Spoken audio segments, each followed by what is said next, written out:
चला तर पाहू, आपण डायरेक्टली पाहू निफ्टी फिफ्टीचा चार्ट. आपण चार्टवरती आल्यानंतर मागील दिवसामध्ये तुम्ही पाहू शकता निफ्टी गॅप अप ओपन झाली व त्यानंतरनं अप साईडला मुवमेंट केली. अप साईडला मुवमेंट केल्यानंतर एक वरच्या लेवलला साईडवेज म्हणजेच अपडाऊन राहिलं आणि त्यानंतर मार्केट थोडंसं डाऊन झालं. ठीक आहे.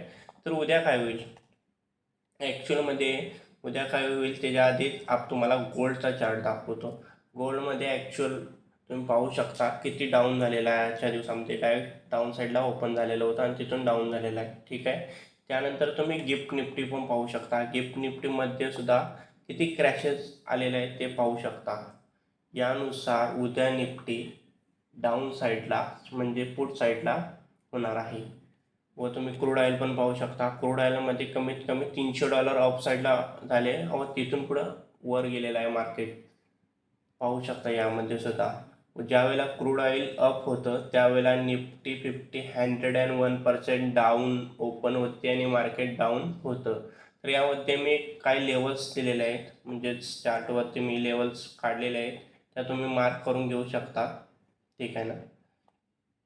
ज्या पद्धतीने लेवल्स दिलेले आहेत पॉईंट्स ते कॅचअप करून घ्या, कारण तुम्हाला ट्रेड करण्यासाठी सोपं जाईल. मार्केटचा मूव पण त्याच रेंजमध्ये राहतो. उद्या 23,080ला मार्केट ओपन झाल्यानंतर डाऊन साईडला फॉल व्हायला सुरू होईल व 22,929 इथं स्टेबल होईल थोडं, तिथून परत क्रॅश होईल.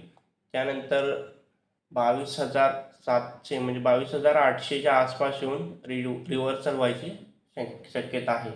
एवढं मार्केट खाली येऊ शकतं. चला तर पाहूया.